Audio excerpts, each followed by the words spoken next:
GE and Whirlpool are two of the best front-load washers in the market. They also provide some of the best aftermarket service to the industry. But which should you buy? In this video, you'll learn the best features and reliability of the best units, the GE GFW850 model and the Whirlpool WFW8620.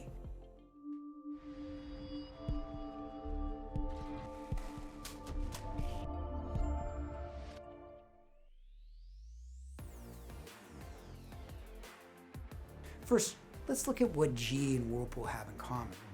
Size: the capacity of both machines is 5 cubic feet, which is a bit bigger than the average at 4.5 cubic feet.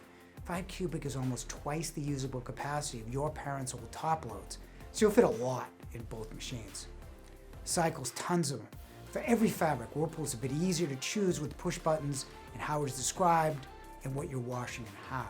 GE is based on the dial like most others, but both have plenty of options. Both have steam to loosen tougher stains like wine, grass, and blood. Both have the auto dispenser as well. An auto dispenser will release the right amount of detergent at the right time. Most people put too much detergent, which can become a service issue later. GE has a 32 load, while Whirlpool has the largest at 40 loads. Both have 5 speeds and 5 temperatures as well. Let's look at the differences.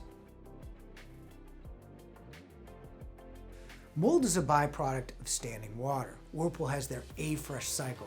Like most brands, it's a high-temperature wash with an A-Fresh tablet to remove mold. GE built-in mold protection on their washing machines. They have microban antimicrobial surfaces on the gasket, hoses, and drain.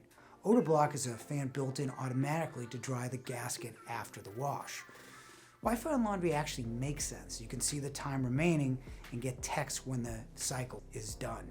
Because who hasn't stood in front of the washer with 4 minutes left waiting for the cycle to end? You also see how much detergent is left. You can turn your washer and dryer on and off remotely. GE has Wi-Fi on their washers. Whirlpool does not on this model. You have to step up to the currently unavailable 9620 for Wi-Fi functionality. GE, along with LG, is the highest spin speed at 1300 RPM versus Whirlpool at 1100 RPM. Higher spins mean drier clothes and less time in the dryer. GE can wash and dry an outfit or small load overnight. Whirlpool is a 12-hour threshold, meaning your clothes will be in a fan-only cycle for up to 12 hours, so they won't wrinkle. GE is technically a little bit better. Both are not dryers, but the faster spin allows you to have drier clothes at the end of the overnight cycle. Lastly, GE is reversible, so it can line up with your dryer in all installations, either stacked or on the left side. So it appears GE has more cycles and is $200 less. Whirlpool controls may be easier. Reliability is another key reason to compare both washers. Whirlpool needs repair about 2% of the time, making it one of the most reliable appliances sold based on 37,061 service calls logged by our service department last year. GE is 8.61% repair in the first year, better than the average appliance at about 9.7% service in the first year. Both are reliable, however, Whirlpool is one of the best. First, both are great machines with plenty of cycles, temperature choices, and capacity. Whirlpool is easy to use controls, plus incredible reliability. GE's $200 less with better features like mold control, better spin, and convenient Wi-Fi functionality.